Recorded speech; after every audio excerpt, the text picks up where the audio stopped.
Hello dear student. मैं मनोज शर्मा आपके अपने YouTube channel maths planet institute पर आपका हार्दिक स्वागत करता हूँ। आज के लेक्चर में अपन करने वाले हैं रीमान समाकलन की, जो मैंने आपको मोस्ट इंपॉर्टेंट जो थ्योरम बताई थी, एग्जांपल्स बताए थे, एग्जांपल मैंने कंप्लीट करवा दिए। जो थ्योरम थी अपने, वो आज के लेक्चर में अपने स्टार्ट कर रहे हैं। ठीक है, कुछ थ्योरम मैं आपको करवाने की कोशिश कर रहा हूँ, तो आप देख लेना वीडियो और समझ लेना थ्योरम को, आपको समझ में आ जाएगी। ठीक है, तो आज का लेक्चर मान लो 1 ही मान लो, क्योंकि अपन 2-3 लेक्चर बन जाएंगे अपने, जो इम्पोर्टेंट थ्योरम बताइए वो, और 20-22 मिनट का वीडियो बनेगा एक, तो आराम से आप देख सकते हो।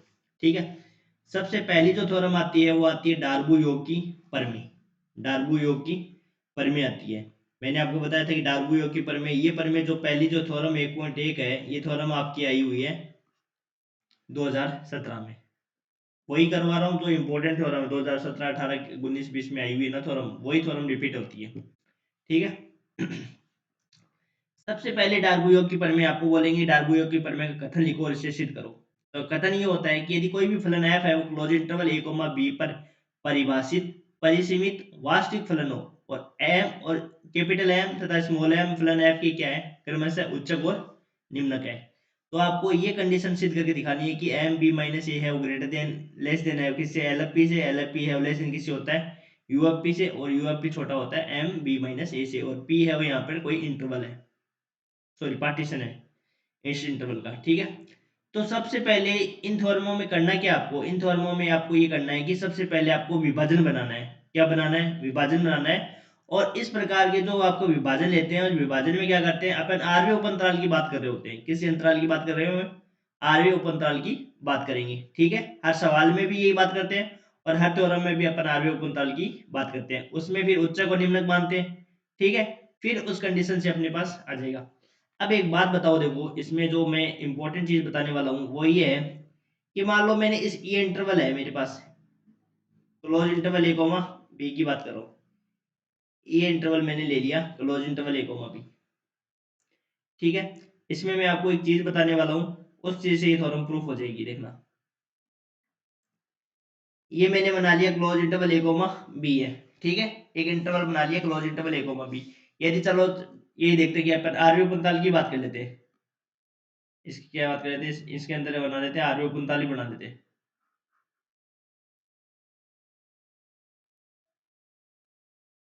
देखो पूरा बनाते हैं, देखो इसका, ये तो है अपने पास क्लोज इंटरवल ए कोमा बी, ये तो ए पॉइंट हो गया, ये अपने पास कौन सा पॉइंट हो गया, बी पॉइंट हो गया। यहाँ पे मैंने बना लिया क्या, आरोप अंतराल। ये अंतराल ऐसे हालांकि शो नहीं करते हैं इस इंटरवल से, बस मैं आपको समझाने के लिए कर रहा हूँ। ये मैंने बना लिया क्या, आरवी उप अंतराल। ठीक है, आ गया समझ में। यहाँ पे सबसे पहले क्या लिखेंगे, एक पार्टीशन दे रखा है p बराबर a बराबर x नोट। जैसे पार्टीशन कैसे करते हैं अपन, ऐसे पार्टीशन करते हैं कि जो पहला पॉइंट होता है ना, वो पहले बिंदु के बराबर होते हैं। a बराबर x naught, x1, x2, x3, xr minus 1, xr, xn equal to b। और जो लास्ट वाला पॉइंट होता है ना, वो उस इंटरवल का लास्ट बिंदु जो होता है ना b, उसके इक्वल होता है। ठीक है, अंतराल close interval a comma b का ये कोई क्या है, पार्टीशन है, विभाजन है। अपन मैंने बताया था कि आरवे पंताल में बात करेंगे, तो आरवे पंताल के अपने पास अक्स आर माइनस 1 अक्स आर में। अब इस फलन में अपन क्या मान रहे हैं, उच्चक मान रहे हैं। अपन पूरे इस इंटरवल के तो उच्चक क्या मान रहे हैं, पूरे इस इंटरवल के उच्चक तो मान रहे हैं अपन क्लोज इंटरवल ए कोमा बी का, तो उच्चक अपन क्या मान रहे हैं, इसका उच्चक और निम्नक तो क्या मान रहे हैं अपन, बताओ। उच्चक तो मान रहे हैं अपन एम, और निम्नक क्या है इसका, स्मॉल एम। और उच्चक और निम्नक आपको अच्छे से पता है, सीक्वेंस का जिसने चैप्टर नहीं पढ़ा है ना, उसको तो नहीं पता होगा, लेकिन जिसने सीक्वेंस वाला चैप्टर पढ़ा है ना, उसको तो उच्चक और निम्नक पता है। उच्चक तो होता है कि ऐसी वैल्यू जिससे अनुक्रम के सारे पद क्या हो, छोटे हो, और निम्नक क्या होता है, उसे अनुक्रम के सारे पद क्या हो, बड़े होते हैं। ठीक है, इस क्लोज इंटरवल में मैंने क्या मान लिया, उच्चक और निम्नक मान लिया। अब मेरे को एक बात बताओ कि मैं एक आरवे उपअंतराल में मानता हूँ, आरवे उपअंतराल की बात करें तो उसमें भी अपने को उच्चक और निम्नक मानना पड़ेगा। तो इसके भी अपन ने क्या मान लिया, उच्चक और निम्नक मानेंगे। आरवे उपअंतराल के भी कुछ उच्चक होंगे और कुछ उसका निम्नक होगा, क्योंकि ये इंटरवल है, ये भी एक इंटरवल अपने आप में। ऐसे मान लो आप कंफ्यूज हो, छोटा इंटरवल है तो अक्स आर माइनस 1 अक्स आर है, इसका भी क्या हो जाएगा, उच्चक और निम्नक होगा। उसका उच्चक मैंने मान लिया कैपिटल एम आर है, और इसका निम्नक मैंने मान लिया स्मॉल एम आर है। अब मेरे को एक रिलेशन बता दो इनमें कि इस इंटरवल में उच्चक निम्नक और xr-1 xr में उच्चक और निम्नक में क्या रिलेशन होता है। इस रिलेशन से आपकी थ्योरम प्रूफ हो जाएगी पूरी। देखना कैसे। अब मेरे को ये बताओ सबसे बड़ा मान कौन सा होगा। सबसे बड़ा मान तो इस जो बड़ा इंटरवल अपने पास, ये तो सब इंटरवल बनाए हुए, तो सब इंटरवल का उच्चक और इस बड़े इंटरवल का उच्चक कौन बड़ा होगा। सबसे बड़ा होगा अपने पास ये फलन जो दे रखा है ना, इसका होगा उच्चक। सबसे बड़ा जो उच्चक होगा वो इसका होगा। इस पूरे इंटरवल का जो क्लोज इंटरवल a, b है ना, उसका उच्चक सबसे बड़ा होगा। होगा ही नहीं होगा? होगा ही, स्वाभाविक है। फिर इसका उच्चक बड़ा होने के बाद में किसका उच्चक बड़ा होगा। इस वाले का उच्चक बड़ा होगा। होगा कि नहीं होगा? फिर अपने पास कैपिटल एम आर, इसका उच्चक बड़ा हो जाएगा। फिर ये बताओ कि इसका निम्नक और इसके निम्नक में कौन सा बड़ा होगा। आर्य बंधाल तो यहाँ पे है, तो सबसे छोटा कौन सा उच्चक होगा। सबसे छोटा जो होगा ना, मतलब अब इससे छोटा, अब निम्नक, ये तो उच्चक की बात हो गई। अब निम्नक और इस इंटरवल आरबी इंटरवल की बात करेंगे निम्नक की, और इस पूरे इंटरवल की निम्नक की बात करेंगे। तो ये निम्नक जो होगा ना, इसका निम्नक ये छोटा होगा, ये सबसे छोटा होगा, और इसके बाद में क्या होगा, स्मॉल एम आर वाला बड़ा होगा उससे। तो ये तो यहाँ पे आएगा निम्नक, आएगा नहीं आएगा? इसका निम्नक तो यहीं पे आएगा, और ये निम्नक क्या होगा, इससे बड़ा होगा। क्लियर हो गई बात? बस इससे थ्योरम में प्रूफ हो जाएगी। बताओ, जो इंटरवल बड़ा होता है उसके सब इंटरवल बनाते हैं अपन। तो बताओ सबसे बड़ा जो इंटरवल होगा उसी का तो उच्चक सबसे बड़ा होगा। उससे कम कौन सा होगा, आर्योपंथराल का उच्चक बड़ा होगा। फिर उससे यदि अपन निम्नक की बात करें तो निम्नक सबसे छोटा किसका होगा। निम्नक सबसे छोटा होगा जो बड़ा इंटरवल है ना, उसका निम्नक सबसे छोटा होगा, और उससे बड़ा किसका होगा, आर्योपंथराल का। आर्योपंथराल की निम्नक की बात करते हैं ना, आर्योपंथराल का और interval close interval a, b, उनमें तो रिलेशन होता है कि आर्योपंथराल का जो निम्नक होता है वो बड़ा होता है, जबकि उच्चक की बात कर रहे हैं ना, तो सबसे बड़ा जो इंटरवल होता है ना, उसका उच्चक बड़ा होता है। ये तो हम प्रूफ हो गई अभी। कैसे? अब मैंने क्या कर दिया, सबको डेल आर से मल्टीप्लाई कर दिया। ये लेंथ की लंबाई होती है, ऊपर दाल की क्या होती है, लेंथ होती है। डेल आर से मैंने क्या कर दिया, सबको गुणा कर दिया, और फिर मैंने क्या लगा दिया, सबके समेशन लगा दिया। अब मेरे को एक बात बताओ, सब में मैंने समेशन लगा दिया, तो कौन किसका मान होगा बताओ। ये क्या बनेगा, ये मेरे पास बनेगा एलएफपी का सूत्र होता है, ये होता है कि नहीं होता है। और ये सूत्र किसका है, यूएफपी का सूत्र है। होता है कि नहीं होता है। अब इसकी वैल्यू निकालनी है, और इसकी वैल्यू निकालनी है, और इसकी वैल्यू तो किसके बराबर आएगी, स्मॉल एम बी माइनस ए के बराबर आएगी, इसकी कैपिटल एम बी माइनस ए की। तो अब अपन क्या करेंगे, इसकी वैल्यू निकालेंगे। कैसे निकालेंगे, देखो, स्मॉल एम डेल आर की वैल्यू निकालेंगे। तो कैसे निकालेंगे, स्मॉल एम तो कांस्टेंट है, ये तो बाहर आ जाएगा, क्योंकि समेशन किस पे है, आर पे है, तो आर का मान रख देंगे। आर का अब अपने पास डेल आर क्या है बताओ। डेल आर क्या होता है, अपने पास आर वे पंथाल की बात कर रहे हैं, तो आर वे पंथाल के अनुसार क्या हो जाएगा, अक्स आर माइनस तो निकालते हैं, लेंथ ऐसे निकालते हैं ना, सेकंड टर्म में से फर्स्ट टर्म घटाते हैं, लेंथ ऐसे निकालते हैं। फिर आप समेशन रखते जाओ, इसमें आर का मान एक रख दो, x1 minus x2 ji not बनेगा, फिर x2 माइनस x1 बनेगा, x3 माइनस x2 नॉट। अब देखो यहाँ से अपन क्या देख रहे हैं, x1 किससे कैंसिल आउट हो जाएगा, x1 से। x2 किससे कैंसिल आउट होगा, इससे। हर आने वाला टर्म जो x3 होगा ना, वो ये x3 से कैंसिल आउट होगा। तो लास्ट में अपन देख रहे हैं कि xn माइनस 1 कैंसिल आउट हो जाएगा, तो अपने बचेगा क्या, xn बचेगा, और ये क्या बचेगा, x नॉट बचेगा। xn बचेगा और x नॉट बचेगा। और अपन जानते हैं कि जब पार्टीशन लेते हैं अपन, जो पार्टीशन लेते हैं, तो पहली वैल्यू किसके बराबर होती है, a के बराबर, है ना। ये पहली वैल्यू a के बराबर होती है, और xn किसके बराबर होता है, b के बराबर। तो ये रख देंगे, xn की वैल्यू रख देंगे b, और इसकी वैल्यू रख देंगे। सेम टू सेम इसी की वैल्यू अपन इस प्रकार से निकालते हैं, ये कैपिटल M बाहर आ जाएगा, और इसकी भी x not minus x not x n minus x not बनेगा, और वही b माइनस a बनेगा। बस ये रख देंगे सारी वैल्यूज, और रखने के बाद में ये बन जाएगा अपना। ये लो थ्योरम प्रूफ हो गई। आगे समझ में थ्योरम। कमेंट करके भी आपको बताना है कि ये आपका जो वीडियो है थ्योरम का कैसा लग रहा है। ठीक है ना, थ्योरम की वीडियो आपको समझ में आई है नहीं है ये, ठीक है, कमेंट करना है। और कल पेपर होने के बाद में, कल पेपर हो जाए आपका, उसके बाद में आपको हर बच्चे को कमेंट करना है, जो भी इन वीडियोज को देखा है सबको कमेंट करना है कि मेरे पढ़ाई हुए में से कितना आया, आपका पेपर कैसा हुआ। ठीक है, देखता हूँ मैं कौन कौन कमेंट करता है कि नहीं करता है। सिर्फ यार देखते ही हैं बस वीडियोज ओनली। और कई बच्चे होते हैं वो चैनल को सब्सक्राइब भी नहीं करते हैं, वीडियोस देख लेते हैं, फिर हमें कोई मतलब नहीं है। फिर देखना थोड़े दिन बाद में क्या होगा, जैसे आप कल कल तक की जरूरत है, इन वीडियो को देख लेंगे और सब सब्सक्राइब कर लेंगे, लेकिन उसके बाद में क्या होगा, उसके बाद में क्या होंगे, सब अनसब्सक्राइब कर देंगे चैनल को। फिर जब अगला सेमेस्टर जब आएगा तब वापस इस चैनल को सब्सक्राइब कर लेंगे। ये चीज गलत है ना। यदि आपको कोई चैनल से बेनिफिट हो रहा है तो उसको लॉन्ग टाइम तक आप सब्सक्राइब करने में आपको क्या प्रॉब्लम है? आपका तो कुछ आता ही नहीं है उसमें, सब्सक्राइब भी तो करना होता है। कोई ना, चलो अब देखते हैं आगे वाली थ्योरम। दूसरी वाली थ्योरम करते हैं अपन। ये थ्योरम 1.4 है। ये थ्योरम भी आपकी कौन सी आई हुई ईयर में, 2017 में आई हुई है। ये भी अच्छी थ्योरम है, इसमें भी समझना। देखो मेन समझना ही होता है कि उसमें उच्चक और निम्नक का कॉन्सेप्ट यदि समझ में आ गया ना आपको, तो आप सारी थ्योरम कर सकते हो। बस आपके उच्चक और निम्नक ही समझ में नहीं आता है तो फिर आपको ये चीजें समझ में नहीं आएगी, रटने से कुछ भी नहीं होने वाला है, क्योंकि इनमें थ्योरम बहुत ज्यादा है थ्योरम। ठीक है ना। लिखोगे कैसे? अब इस थ्योरम को अपन कैसे करेंगे, देखो सबसे पहले कोई भी थ्योरम आए ना रीमान समाकलन की, उसका पार्टीशन लिखना है, उसके निम्नक लिखने हैं, उच्चक लिखने हैं, वो सब सारी चीजें लिखनी है।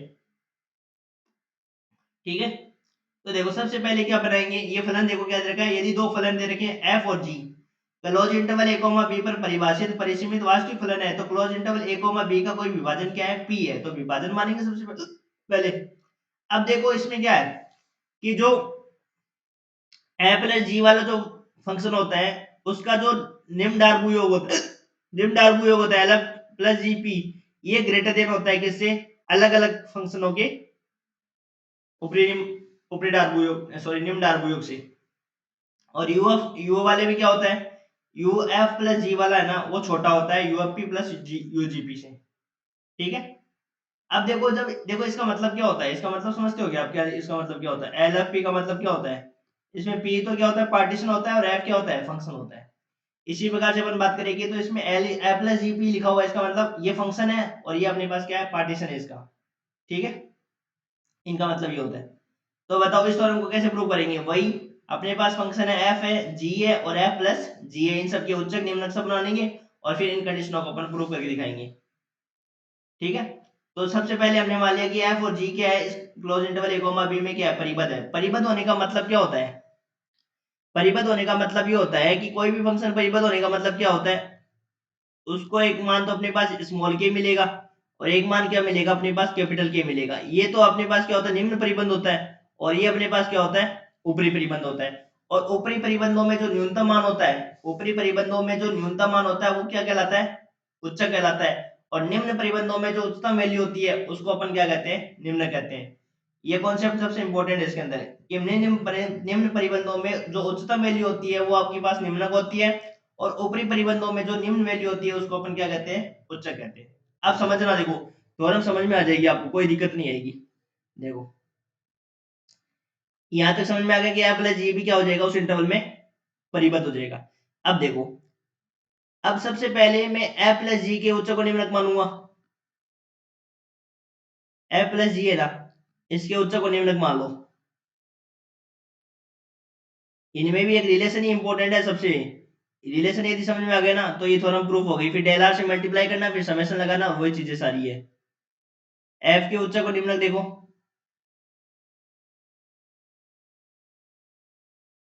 ऐसे समझा करो। देखो आप जब भी थ्योरम को प्रूव करो ना तो ऐसे लिखा करो, एफ के उच्चक और निम्नक और जी के उच्चक और निम्नक। फिर रिलेशन देखना है कि आपको कौन सा उच्चक है वो सबसे बड़ा होगा, बस उससे ही रिजल्ट निकलेगा। जो लास्ट थ्योरम किया था ना वैसे ही है। फिर इसके बाद में कराऊंगा मैं प्रत्येक परिबद्ध फलन आवश्यक रूप से रीमान समाकलन नहीं होता है, और उसके लिए तो सिर्फ वो एग्जांपल जिसको कॉन्सेप्ट, एग्जांपल का कॉन्सेप्ट जिसको आज समझ में आ गया ना, वो आराम से कर लेगा उस एग्जांपल को। देखो कैसे, अब देखो अपने पास क्या है, एफ प्लस जी के मैं उच्चक और निम्नक मानूंगा, इसके मैं उच्चक निम्नक मान ले रहा हूँ एफ एम आर और स्मॉल एम आर। ठीक है। एफ के उच्चक और निम्नक क्या मान रहा हूँ अपने पास, कैपिटल एम आर डैश और small M R dash. G के उच्चक और निम्नक क्या मान रहा हूँ अपन पास, एम आर डबल डैश और small M R double dash. समझ में आ गया। एफ प्लस जी के उच्चक है अपने पास कैपिटल एम आर और स्मॉल एम आर। एफ के उच्चक और निम्नक कौन से हैं, कैपिटल एम आर और स्मॉल एम आर डैश, एक डैश, और जी में क्या है, डबल डैश है। अब देखो ये मैंने लिख दिया कि इस आर अंतराल की बात करते हैं अपन हमेशा, इसमें क्या है अपने पास उच्चक और निम्नक है, तब यहाँ तक क्लियर है। अब बात बताओ, देखो मैं फंक्शन है, अब मैं क्या कर रहा हूँ कि फंक्शन है अपने पास, इसमें अपने पास उच्चक और निम्नक है और फंक्शन कैसा है, बाउंडेड है। तो ये अपने पास स्मॉल के और कैपिटल के होता है ना, ये है ना एज ए वर्ग किसका काम करता है, उच्चक का काम करता है। किसका काम करता है, उच्चक का काम करता है। और ये अपने पास किसका काम करता है, निम्नक का काम करता है। मतलब निम्नक से उस फंक्शन की वैल्यू क्या होती है, बड़ी होती है, और उच्चक से उस फंक्शन की वैल्यू क्या होती है, छोटी होती है। तो अब जब मेरे को ये प्रूव करना है, एल का लेना है, L F plus G P लेना है, एल जी एफ पी लेना है, तो बताओ इसमें एल की बात करेंगे तब अपन किसकी बात करेंगे, निम्नक की बात करेंगे। क्यों, क्योंकि एलएफपी का मतलब क्या होता है, एलएफपी का सूत्र क्या होता है बताओ पहले। एलएफपी का सूत्र होता है summation of R equal to 1 to N small M R del R आता है। जबकि यूएफपी ऊपरी डार्बू योग में क्या आता है, summation of R equal to 1 to N capital M R और साथ में डेल आर, ये आता है। तो एलएफपी की बात करते हैं तब तो अपने पास क्या आता है, स्मॉल एम आर आता है, और यूएफपी की बात करते हैं तो क्या आता है, कैपिटल एम आर आता है। अब मेरे पास फंक्शन है, क्या है, बाउंडेड है, फंक्शन बाउंडेड है। तो इस एफ का अपने पास निम्नक क्या है बताओ, M R dash, M R dash है ना। तो एम आर डैश से ये फंक्शन बड़ा होगा कि नहीं होगा, ये बताओ। ये देखो ये लिखा हुआ यहाँ पे, ये मत मानो, चलो इसको छोड़ दो आप, स्मॉल एम आर मान लेता हूँ और एक बार मैं मान लेता हूँ स्मॉल कैपिटल एम आर। ये कंडीशन होगी नहीं होगी, इस वाले से फंक्शन तो क्या हो जाएगा, छोटा हो जाएगा, और इस वाले से फंक्शन क्या हो जाएगा, बड़ा हो जाएगा। होगा ये नहीं होगा, निम्नक से तो बड़ा हो जाएगा वो फंक्शन, और उच्चक से फंक्शन क्या होता है, छोटा होता है। होता है कि नहीं होता है।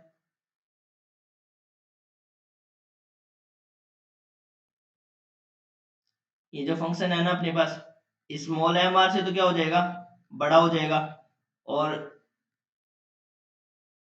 कैपिटल एम आर से क्या हो जाएगा, छोटा हो जाएगा। इस डैश मान लेते हैं, एम एफ का क्या मान रखे उच्चक निम्नक एम आर और कैपिटल। ठीक है, तो एफ एक्स को मैंने लिख दिया स्मॉल एम आर डैश से बड़ा, और जी एक्स को क्या लिखा है, एम आर डबल डैश से बड़ा। क्यों लिखा है, क्योंकि उसका निम्नक क्या है, एम आर डबल डैश है। फिर दोनों मैंने फंक्शनों को ऐड कर दिया, तो इस वाले मान से तो ये बड़ा ही होगा। क्यों, क्योंकि एफ प्लस जी का जो, एफ प्लस जी का निम्नक है ना, एफ प्लस जी का, एफ प्लस जी का निम्नक है ना, वो एफ और जी के निम्नक से क्या होगा, बड़ा होगा। ध्यान रखना, इसमें ये कंडीशन इंपॉर्टेंट है कि जैसे उस वाले फंक्शन में देखा था ना कि आरवे उपअंतराल की बात की, तो सबसे बड़ा उच्चक किसका था भाई, उसका उच्चक उच्चक बड़ा था और निम्नक किसका बड़ा था, है ना। उच्चक था ना उसका बड़ा, और उसका निम्नक उससे छोटा था।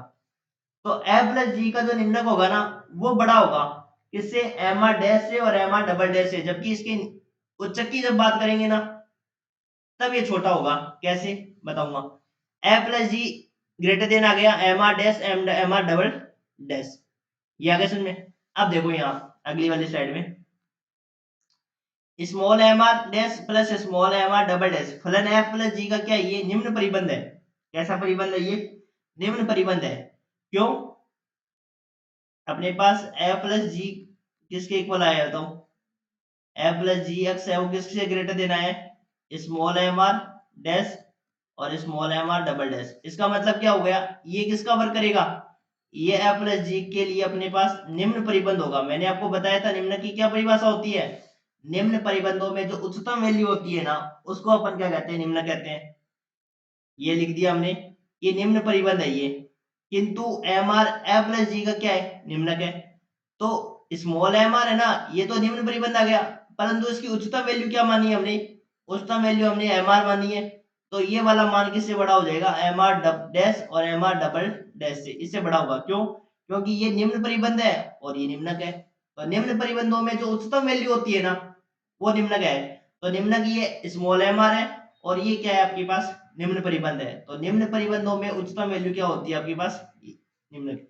ये आपके पास निम्नक का काम करेगा, और ये आपके क्या है, आपके निम्न परिबंध है। तो ये उसकी उच्चतम वैल्यू है।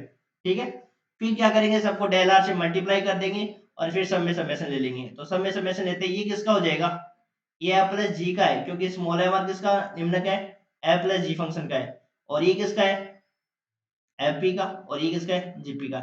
लेकिन इसके जस्ट अपोजिट होता है किसमें, जस्ट अपोजिट होता है इसमें, आपके उच्चक वाले केस में। ध्यान रखना, निम्नक में तो बड़ा होता है, लेकिन उच्चक में ये मान क्या होता है, छोटा होता है। कैसे, एफ एक्स और जी एक्स तो क्या है, बाउंडेड है। तो ये कैपिटल एम आर डैश से और एम आर डबल डैश से छोटे होंगे। कैसे, मैंने फंक्शन का अभी लिखा था ये फंक्शन, कि ये तो क्या कहलाता है, उच्चक, और इस वाले मान से ये क्या हो जाएगा, छोटा होगा। होगा नहीं होगा, अब की बार ये केस लेंगे। पिछली बार जो केस लिया था ना, वो ये लिया था। ठीक है, 1 मिनट।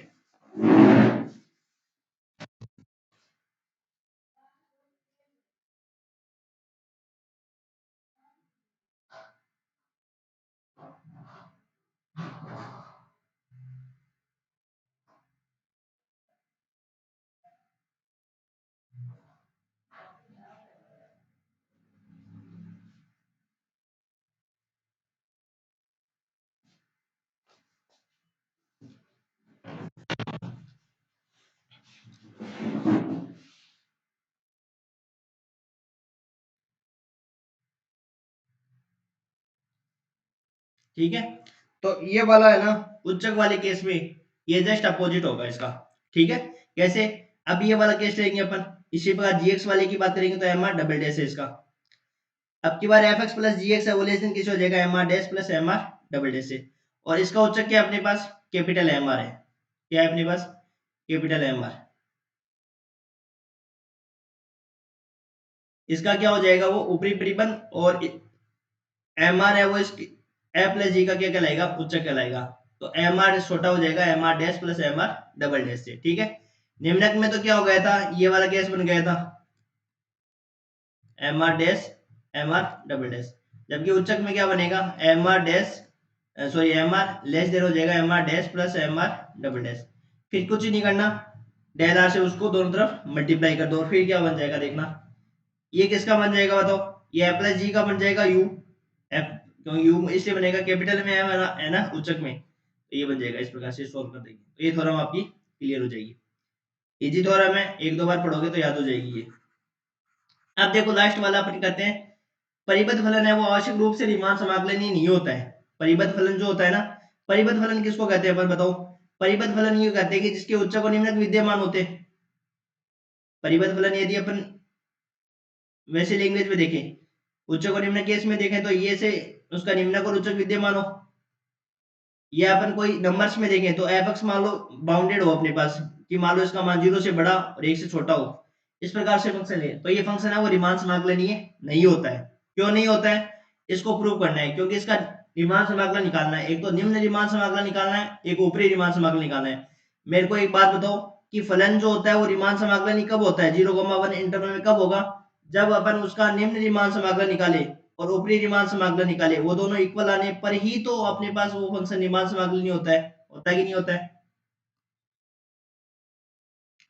तो अपन क्या करेंगे, वही इसका पार्टीशन मानेंगे और एक एग्जांपल लेंगे, और ये एग्जांपल अपने पास है एफ एक्स इक्वल टू 0 कब होगा, जब एक्स कैसी होगी, परिमेय संख्या, और 1 कैसा होगा, जब एक्स अपरिमेय संख्या होगी। और इस एग्जांपल को आपको सोल्व करना है, जैसे अपने एग्जांपल सोल्व किया है ना, वैसे इस एग्जांपलों को सोल्व करना है। और फिर अपने को देखेंगे निम्न रीमान समाकलन है वो ऊपरी रीमान समाकलन के बराबर नहीं आएगा।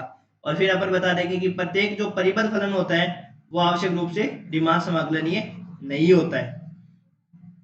ठीक है, तो देखो कैसे प्रूव करेंगे, देखो पहले इसको मैं बता देता हूँ। पहले मैंने एग्जांपल लिख लिया, ये बता दिया कि 0,1 में ये क्या है, बाउंडेड है, और मैंने एक फिर क्या इंटरवल ले लिया, इस इंटरवल में उच्चक और निम्नक ले लिए, उच्चक और निम्नक, उच्चक तो क्या हो जाएगा इसका 1 हो जाएगा, और निम्नक क्या हो जाएगा अपने पास, उच्चक 1 और 0 निम्नक हो जाएगा। फिर अपन क्या निकालेंगे इसका यूएफपी और एलएफपी, और फिर अपन क्या निकालेंगे निम्न रीमान समाकलन। यूएफपी कैसे निकालते हो एग्जांपल्स में, summation of R equal to 1 to N M R del R, M R की वैल्यू हो जाएगी 1 और डेल आर की वैल्यू क्या हो जाएगी अपने पास एक्स आर माइनस 1, वही लास्ट में X N minus X naught निकालेंगे तो इसमें क्या बचेगा 1 बच जाएगा। और एलएफपी निकालेंगे, एलएफपी इसका 0 आ जाएगा।